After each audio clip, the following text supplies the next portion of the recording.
स्वागत है आपका सबलाइन क्लासेस में। हम आज देख रहे हैं एजुकेशन यानी शिक्षा शास्त्र और शिक्षा शास्त्र सब्जेक्ट में आज हम चर्चा करेंगे कुछ महत्वपूर्ण प्रश्नों पर। फर्स्ट पार्ट जो है वो आप देख चुके होंगे, मैं उम्मीद करता हूं, क्योंकि फर्स्ट पार्ट में मैंने आखिरी में एक प्रश्न पूछा था कि पियाजे के विकास के रूप संक्रियात्मक अवस्था भारत में कौन से शैक्षिक स्तर के अनुरूप है। तो ये प्रश्न मैंने आखिरी में आपसे पूछा था। अगर आपने ये वीडियो नहीं देखा है तो आप लोग जरूर देख लीजिएगा, डिस्क्रिप्शन बॉक्स में आपको उसका लिंक मिल जाएगा। चलिए इस प्रश्न को पहले हल करते हैं कि पियाजे के विकास की रूप संक्रियात्मक। तो पहले आपको पता होना चाहिए कि पियाजे ने अपने संज्ञानात्मक अवस्था में जो कॉग्निटिव थ्योरी दी थी उसमें कितनी अवस्थाएं बताई थी। तो आपको अच्छे से पता होगा कि 4 थ्योरी बताई थी। और रूप संक्रियात्मक का मतलब फॉर्मल ऑपरेशनल स्टेज यानी कि औपचारिक संक्रियात्मक अवस्था भी इसको कहते हैं, लेकिन पेपर में रूप संक्रियात्मक लिखा हुआ था। तो चौथी स्टेज जो है यहाँ पर ये रूप संक्रियात्मक यानी कि औपचारिक संक्रियात्मक अवस्था हो जाएगी, जिसमें आपको पता होना चाहिए कि एज क्या है। तो सिर्फ चौथी की बात कर रहा हूँ वरना वीडियो बहुत लंबा हो जाएगा। तो 12 या इससे ऊपर के जो लोग हैं वो चौथी स्टेज में आते हैं, जो 12 साल के बच्चे हैं और या उससे ऊपर की स्टेज में जो आते हैं। तो ऊपर का मतलब जो आसपास के हैं, बहुत ज़्यादा ऊपर नहीं। 12 साल के ऊपर तो 50 साल भी होता है। तो ऊपर का मतलब 12, 13, 14, 15, 16 इस तरीके के जो बच्चे हैं वो। तो बताइए क्या 12 साल का बच्चा पूर्व प्राथमिक स्तर में होगा? नहीं होगा। प्राथमिक स्तर में होगा? नहीं होगा, क्योंकि मोस्टली बच्चे जो होते हैं प्राथमिक स्तर में वो 5 साल से 12 साल के बीच के होते हैं, तो वो उससे पहले वाली स्टेज में हो जाएंगे। महाविद्यालय शिक्षा स्तर ये तो हो ही नहीं सकता। ये तो लगभग जो टीनेज पार कर जाते हैं मोस्टली उसमें होते हैं, लेकिन अक्सर लगभग 17 से 18 साल के बच्चे इसमें होते हैं। माध्यमिक स्तर जो क्लास 6 से 8 के बच्चे होते हैं वो स्टार्टिंग करते हैं ऑलमोस्ट 12 साल से। जो 12 साल के बच्चे होते हैं वो 6 में आ जाते हैं, या कभी कभी 11 साल के बच्चे भी होते हैं, तो 1 साल इधर उधर हो जाएगा। या उच्च माध्यमिक स्तर जो क्लास क्या कहते हैं 9th to 10th की जो क्लास होती है उसमें भी वो बच्चे आ सकते हैं। तो माध्यमिक एवं उच्च माध्यमिक स्तर यहाँ पर बिल्कुल सही आंसर हो जाएगा आपका secondary and higher secondary level. तो जिन लोगों ने ए लगाया है उनका बिल्कुल सही है, और जिन लोगों ने नहीं लगाया है वो यहाँ पर समझ चुके होंगे कि ऐसा मैंने जो बताया है वो आपको सही लगा होगा। तो उम्मीद करता हूँ यहाँ पर आपको जो प्रश्न मैंने समझाया है ये समझ में आया होगा। तो चलिए आज की शुरुआत करते हैं और आज के जो क्वेश्चन है उन पर चर्चा करते हैं। तो पहला प्रश्न है, प्रणाली के रूप में शिक्षण को स्थिति में सर्वाधिक प्रभावी माना जाएगा जब वांछित एवं वास्तविक रूप में संप्राप्त परिणामों में अंतर होगा। इंग्लिश में पढ़ लीजिए। Teaching as a system will be considered most effective in a situation when there will be difference between the desired and actual result. कहने का आशय है कि जो हमने सोचा है और या हमने जो किया है उसके बीच कितना अंतर होगा तो शिक्षण ज़्यादा प्रभावी होगा। मान लीजिए आपने 100 प्रश्न ये सोचे कि आज हम पढ़ेंगे या पढ़ाएंगे, ठीक है, शिक्षण की बात हो रही है तो टीचिंग में हम ये मान लेते हैं कि 100 क्वेश्चन मुझे पढ़ाने हैं। एक्चुअली में मैं सिर्फ 50 पढ़ा पाया, या मैं 75 पढ़ा पाया, या मैं 90 पढ़ा पाया। अब मुद्दा ये है कि आप किसको बेस्ट मानेंगे कि मैंने अगर सोचा था, मेरी जो डिजायरिंग लेवल था वो 100 था। मैंने एक सुबह हम लोग उठते हैं ना कभी कभी, तो क्या करते हैं कि हाँ भाई आज उठेंगे, आज हमको जो कुछ है बड़ा काम करना है, बहुत जोश में उठते हैं, और शाम तक आते आते कभी कभी ऐसा लगता है कि ये मैंने किया क्या, मैंने तो कुछ किया ही नहीं। तो वही चीज़ है। तो 100 में अगर आपने 90 क्वेश्चन किए हैं तो आपको लगेगा कि चलो मैं 100 तक नहीं पहुंचा लेकिन फिर भी मैंने काफ़ी कुछ किया है ना। तो जो डिजायरिंग लेवल है यानी कि जो आपने वांछित मतलब जो आपने सोचा था और वास्तविक, तो उसके बीच जो अंतर कम होगा तो वो शिक्षण ज़्यादा अच्छा माना जाएगा। तो मतलब परिणामों में न्यूनतम स्तर होगा, न्यूनतम अंतर होगा, तभी हम ये मानेंगे कि शिक्षण सर्वाधिक प्रभावी है। उम्मीद करता हूँ आपको समझ में आया होगा। थार्नडाइक का निम्नलिखित में से कौन सा नियम स्किनर के क्रियाप्रसूत अनुबंधन प्रतिमान से अधिक निकट है? देखिए थार्नडाइक ने किस पे किया था? बिल्ली पे किया था। स्किनर ने किस पे किया था? चूहे पर किया था। तो ये चूहे और बिल्ली वाली कहानी तो आपको पता ही होगी, ठीक है। या टॉम एंड जेरी वाली कहानी नहीं सुना रहा हूँ, ये साइकोलॉजी में जो थ्योरी है उसकी कहानी आपको याद रखनी है। तो थॉर्नडाइक ने 3 नियम निकाले थे बिल्ली पे, जो प्रयोग किया था बिल्ली को बंद करके। तो 4 लिखे हुए हैं यहाँ पे, तो एक तो नहीं होगा। तो एक तो अभ्यास का नियम सही है, प्रभाव का नियम सही है और तत्परता का नियम सही है, विस्तार का नियम तो है ही नहीं, ठीक। इन 3 नियमों को ये कह रहे हैं, प्रश्न को आगे बढ़ाता हूं कि स्किनर के क्रिया प्रसूत अनुबंधन प्रतिमान से कौन सा ज्यादा निकट है। अब स्किनर की क्रिया प्रसूत जिनको नहीं पता है तो उनको ये पता होगा कि इंग्लिश में देख लेते हैं, यहाँ पर तो कुछ और लिखा हुआ है, लेकिन जो आपने पढ़ा है उसको क्या कहते हैं? ऑपरेंट कंडीशनिंग थ्योरी कहते हैं ना। तो यहाँ पर वो सही है, ऑपरेंट कंडीशनिंग थ्योरी स्किनर की। स्किनर ने जो ऑपरेंट कंडीशनिंग थ्योरी दी थी, तो ये कह रहे हैं कि जो इनके 3 नियम हैं, प्रैक्टिस, इफेक्ट एंड रेडीनेस, तो यहाँ पर आखिर कौन सा मैच करता है स्किनर की ऑपरेंट कंडीशनिंग थ्योरी से, ठीक है। कंडीशनिंग थ्योरी लिख दिया मैंने। ऑपरेंट कंडीशनिंग थ्योरी से कौन सा मैच करता है? देखिए एक चीज जान लीजिए, अभ्यास का क्या रूल है। अभ्यास का मतलब होता है जितनी ज्यादा अभ्यास करेंगे उतना ज्यादा हम किसी काम को सरलता से कर सकते हैं। प्रभाव का नियम क्या कहता है? जब हम किसी काम को करना चाहेंगे तो हम उसे अच्छे से कर सकते हैं। मतलब अगर हम किसी काम को कर रहे हैं और हमको रिजल्ट नहीं अच्छा मिलता है तो हमारा मन विचलित हो जाता है, खराब हो जाता है। तत्परता का नियम क्या कहते हैं? किसी भी काम को करने के लिए आप तत्पर कितना है। मान लीजिए आपका खाना बनाने का मूड है और आप चाहते हैं हाँ आज मुझे खाना बनाना है, 2 टाइप की मुझे सब्जी बनानी है और आप चाहते हैं कुछ बेहतरीन खाया जाएगा, तो आप उस चीज के लिए तत्पर हैं। तो जब तत्परता नहीं होगी तो वो भी काम बेकार हो जाएगा। तो यहाँ पर जो ऑपरेंट कंडीशनिंग है ये कहीं ना कहीं पुनर्बलन यानी कि रीइंफोर्समेंट से जुड़ी हुई होती है। वो कहते हैं कि जब तक हमें कुछ अच्छा नहीं मिलेगा, स्किनर की बात कर रहा हूँ, स्किनर एस जो है, स्किनर कहते हैं जब तक हमें कोई रिजल्ट अच्छा नहीं मिलता है तो क्या करेगा, आगे जो है उसका करने की इच्छा नहीं रह जाएगी, उसका मन ही नहीं करेगा कुछ करने का। तो कहीं ना कहीं जो थॉर्नडाइक की लॉ ऑफ इफेक्ट की बात हो रही है, प्रभाव के नियम की बात हो रही है, ये मैच करती है किससे? स्किनर के क्रिया प्रसूत अनुबंधन से, ठीक है। और यहाँ पर आपका प्रभाव का नियम इस हिसाब से सही हो जाएगा, बी ऑप्शन सही है। प्रभाव के नियम को परिणाम का नियम भी कहते हैं। कभी अगर पूछा जाए आपसे कि परिणाम का नियम किसे कहते हैं, तो परिणाम का नियम भी इसे कहते हैं।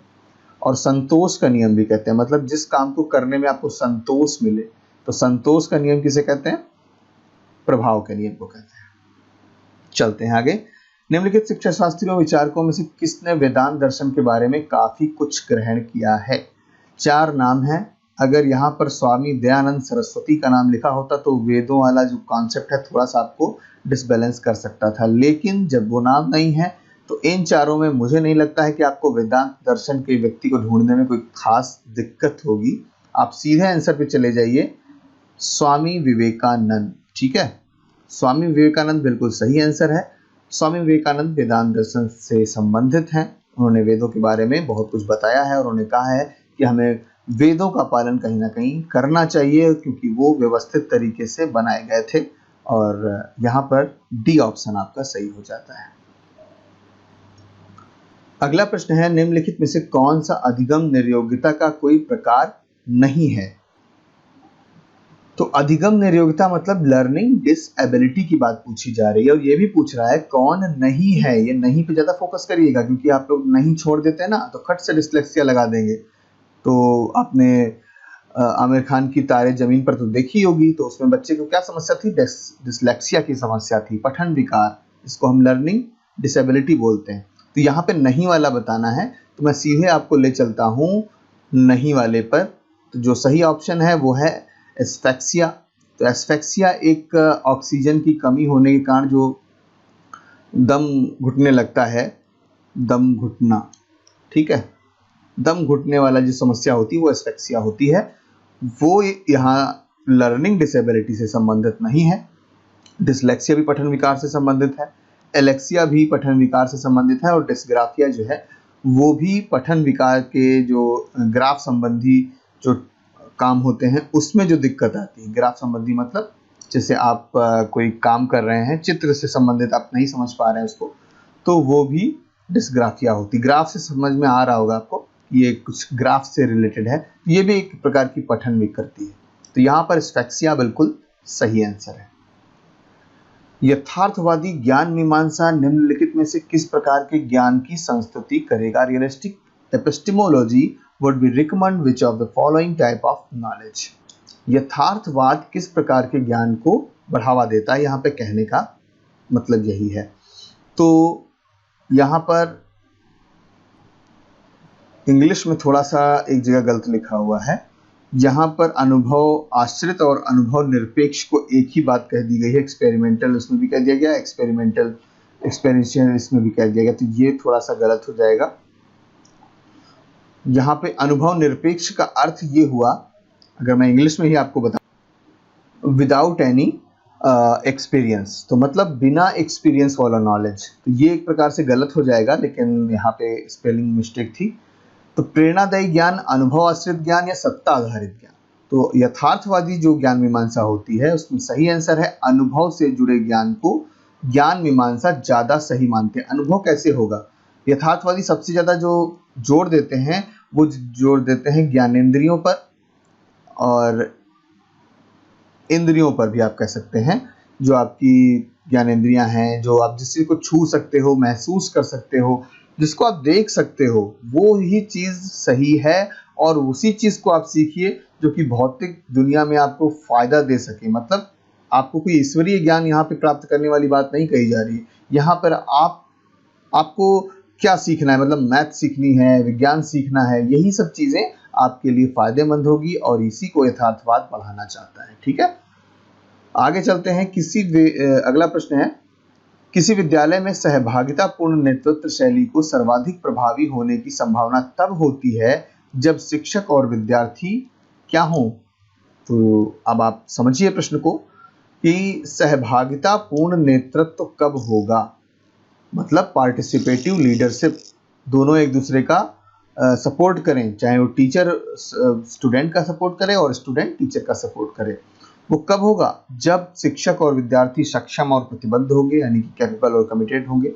सक्षम एवं अप्रतिबद्ध होंगे, मतलब कैपेबल लेकिन अनरिस्ट्रिक्टेड होंगे, और यहाँ पर अक्षम एवं प्रतिबद्ध होंगे, यानी कि इनकम्पिटेंट यानी और कमिटेड होंगे, और अक्षम एवं अप्रतिबद्ध होंगे यानी कि डिसेबल एंड अनरिस्ट्रिक्टेड होंगे। तो यहाँ पर सही आंसर आपको बता दूं, सक्षम एवं अप्रतिबद्ध।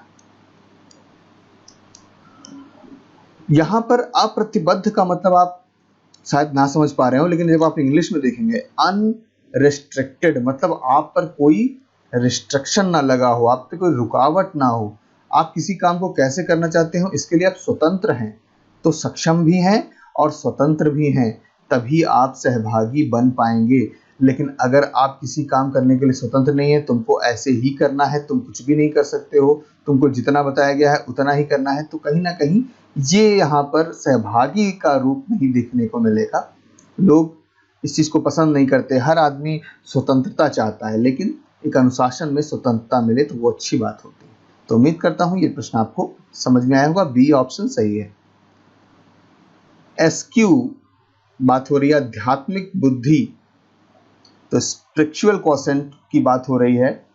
आध्यात्मिक बुद्धि की अवधारणा निम्नलिखित में से किस परिस्थितियों में सहायक होगी? ये थोड़ा सा ऐसा क्वेश्चन है जिसमें आपको आध्यात्मिक बुद्धि में थोड़ा सा प्रवेश करना पड़ेगा।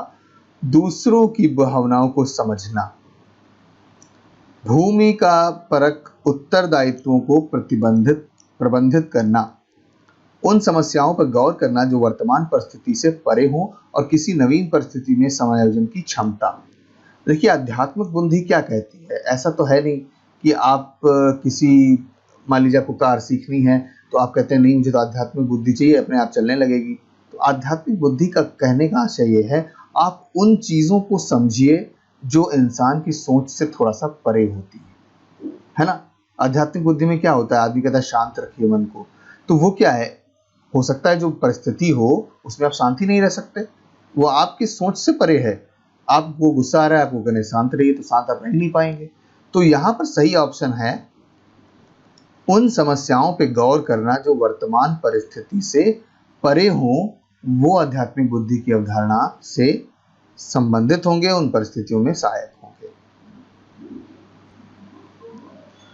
अगला प्रश्न है, यदि किसी बालक को अपने माता पिता तथा शिक्षकों से बार बार अस्वीकृत, दंड तथा चिढ़ाए जाने की स्थिति का सामना करना पड़ता है तो इसका परिणाम क्या होगा? If the child faces repeated rejection, punishment and teasing from the parents and teacher, तो इसका रिजल्ट क्या होगा? मानसिक मंदता, अधिगम क्षमता, बाल अपराध या मस्तिष्क में विकृति। इन 4 ऑप्शन में आपको ये बताना है कि इसका परिणाम क्या होगा। सही आंसर है डी। ऐसा क्यों है? मस्तिष्क विकृति का मतलब यह है जब आप किसी को ज्यादा टीज करते हैं, नहीं तुम तो कर ही नहीं सकते, तुम तो अभी उस काबिल नहीं हुए हो, तुम तो कर ही नहीं पाओगे कभी, तो इस तरीके की बातें बार बार जब किसी के मन में आती हैं और वो अपने आप को कहीं ना कहीं हीन भावना का शिकार कर देते, कॉम्प्लेक्सिटी जिसे आप कहते हैं, वो मस्तिष्क विकृति के रूप में सामने आती है। और कहीं ना कहीं ये चीज़ किसी भी बच्चे के लिए ठीक नहीं है। आप कहते हैं ना, आपका बच्चा छोटे से छोटा कोई काम करके आपको दिखाता है तो आप उसकी तारीफ करिए, उसको रिइंफोर्समेंट मिलेगा जिससे वो कोई भी काम धीरे धीरे आगे बहुत बड़े लेवल पे आसानी से कर सकता है ना। तो यहाँ पर मस्तिष्क विकृति सही आंसर है और डी ऑप्शन आपका सही होगा। भारत में मूक के साथ पूरक के रूप में मुक्त और दूरस्थ शिक्षा का लागू किया जाना निम्नलिखित में से किसे सुकर, यानी सुकर का मतलब आसान बनाता है, ठीक है। और तो यहाँ पर आपको बताना है कि आखिर ये जो 4 चीजें लिखी हुई हैं उसमें कौन सी चीज ज्यादा इंपॉर्टेंट लग रही है आपको मूक के हिसाब से, जो आसान बनाती है मूक के कामों को। विशेषकर वंचित समूहों के लिए शैक्षिक अवसरों में समानता के लिए, ग्रामीण जनता की विविध सामाजिक आवश्यकताओं को पूरा करने के लिए, सभी के लिए शैक्षणिक उत्कृष्टता सुनिश्चित करने के लिए, या शैक्षणिक संस्थाओं का सामाजिक स्तरीकरण। देखिए मूक है क्या, पहले तो आपको यही बताना होगा। तो आज का प्रश्न मैं आपको यहीं पे दे देता हूँ, वैसे तो मैं इसको बारे में कई बार बता चुका हूँ आपको मूक की फुल फॉर्म बतानी है, ठीक है। आज के कमेंट बॉक्स में आप जाएंगे और आपको मूक की फुल फॉर्म बतानी है, दैट्स इट। ये फर्स्ट पेपर के लिए भी इम्पोर्टेंट है और आपके लिए बहुत अच्छी बात है कि कुछ फर्स्ट पेपर से रिलेटेड टॉपिक आपके सेकेंड पेपर में भी हैं, तो आपको वो डबल जो है फायदा पहुंचाते हैं। यहाँ पर मूक क्या है कि मूक आपको एक ऐसी लर्निंग क्वालिटी पहुंचाता है कि अगर आप मान लीजिए घर पर हैं, आप नहीं जा सकते कहीं पढ़ने, तो आपके लिए वो घर पर भी व्यवस्था करा रहे हैं।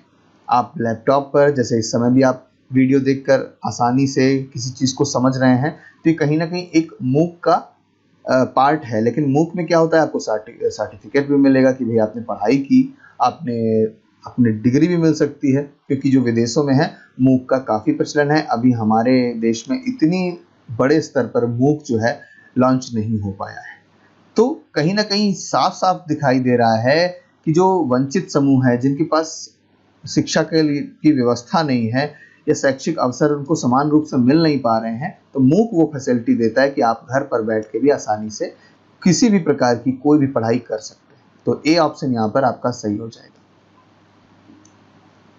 10वां प्रश्न है और मैं इस प्रश्न को अच्छे से देखिए, पढ़िए, समझिए, क्योंकि ये प्रश्न का उत्तर जो है वो आपको अगले वाले वीडियो में मैं दूंगा और ये प्रश्न आपको पढ़कर अच्छे से आंसर देना है, ठीक है। 10वां प्रश्न है और उम्मीद करता हूँ पुराने वाले वीडियो में भी मैंने पियाजे के बारे में पूछा था और यहाँ पर भी मैं पियाजे के बारे में ही पूछ रहा हूँ, तो थोड़ा सा पियाजे पर फोकस करना बनता है, ठीक है। तो ये क्वेश्चन आपके लिए। जल्दी ही मिलते हैं आने वाले वीडियोस में, जुड़े रहिएगा सबलाइन क्लासेस से। Thank you very much.